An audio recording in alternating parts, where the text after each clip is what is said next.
ઘટનાને લઈને મહંતે એક મોટું નિવેદન આપ્યું છે। મહંત દેવનાથ બાપુએ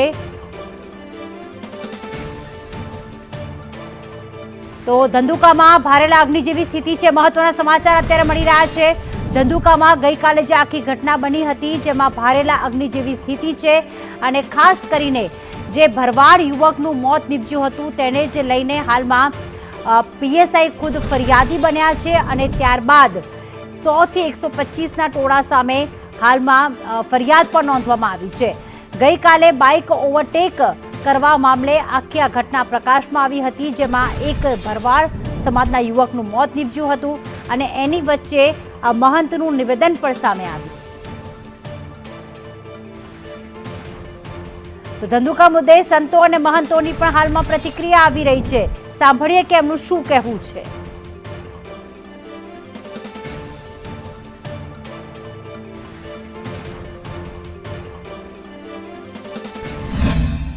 पहले जेम किशन भरवाड़नी हत्या थई,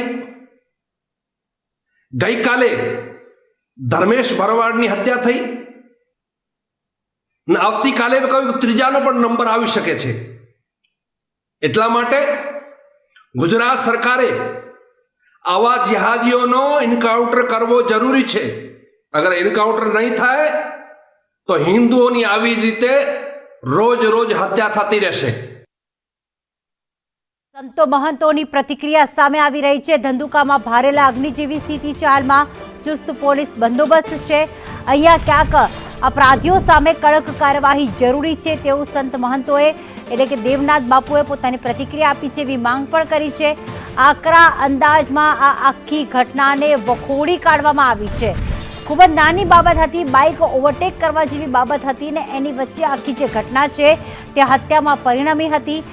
જે યુવક છે તેને માર માર્યો હતો, તેના પર હુમલો કરવામાં આવ્યો હતો અને સારવાર દરમિયાન તેનું મોત નિપજતા બંને સમાજના લોકો જે છે આમને સામને આવી ગયા હતા અને ત્યાં સુધી કે ત્યાંની દુકાનોમાં લારીઓમાં તોડફોડ પણ કરવામાં આવી હતી।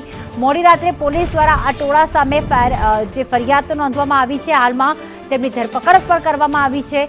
કડક કાર્યવાહી કરવામાં આવી રહી છે। પીએસઆઈ ખુદ ફરિયાદી બન્યા છે અને મામલો વધુ તંગ ન બને અને જે તે ધંધુકા વિસ્તાર છે જ્યાં આખી ઘટના બની છે ત્યાં શાંતિપૂર્ણ માહોલ રહે તે માટે ચુસ્ત પોલીસ બંદોબસ્ત ગોઠવવામાં આવ્યો છે। પણ લોકોમાં રોષ છે, લોકોમાં આક્રોશ છે, કારણ કે એક ભરવાડ યુવકની હત્યા થઈ ચૂકી છે અને આ હત્યા બાદ લોકોમાં ક્યાંક આક્રોશ ફાટી નીકળ્યો છે। એટલા જ માટે ગઈકાલ મોડી રાત સુધી ધરપકડનો દોર શરૂ જ રહ્યો હતો, જેમના દ્વારા પણ ટોળા દ્વારા હુમલો કરવામાં આવ્યો હતો, તોડફોડ કરવામાં આવી હતી। એ તમામ સામે ફરિયાદ દાખલ કરીને તેમને જેલ હવાલે કરવામાં આવ્યા છે, જેના કારણે પરિસ્થિતિ વધુ તંગ ન બને। ચુસ્ત પોલીસ બંદોબસ્ત છે અને ક્યાંક લોકો પણ અત્યારે સતર્ક થઈ ગયા છે। લોકો પણ ભયના ઓથાર હેઠળ જીવી રહ્યા છે।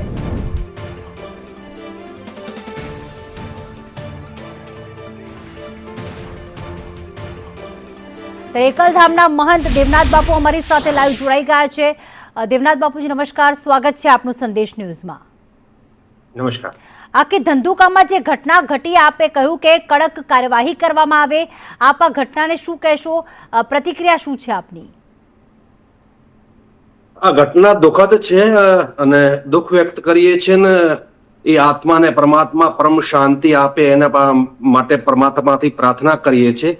પણ સવાલ અહીંયા ઉભો થાય છે કે થોડા વર્ષો પૂર્વે અહીંયા જ કિશન ભરવાડની બર્બરતાથી હત્યા કરવામાં આવી હતી અને એ હત્યારાઓને કડક સજા મળી નથી અને કડક સજા ન મળી એના પરિણામ સ્વરૂપે ગઈકાલે પાછી ધર્મેશની હત્યા થઈ।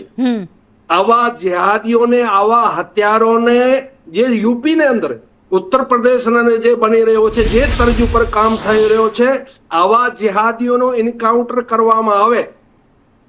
અગર આવા જિહાદીઓનો એન્કાઉન્ટર કરવામાં નહીં આવે તો આવા જિહાદીઓનો રોજે રોજ મનોબળ વધે છે અને મનોબળ વધવાને પરિણામ સ્વરૂપે પાછી આવી ઘટનાઓ ઘટે છે। ચલો એની ધરપકડ થઈ ગઈ છે, ધરપકડ થઈને થોડા ટાઈમ પછી પાછા છૂટી જવાના છે અને છૂટી જશે અને પાછા એ લોકોનું કામ શું છે? એ લોકોનું કામ એ જ છે કે નિર્દોષ લોકોની હત્યા કરવી, હિન્દુઓની હત્યા કરવી। એ લોકો તો માઇન્ડ વોશ થયેલા છે। આ લોકોને એક ટ્રેનિંગ આપેલી છે, ટ્રેનિંગ થી લોકો આવે છે।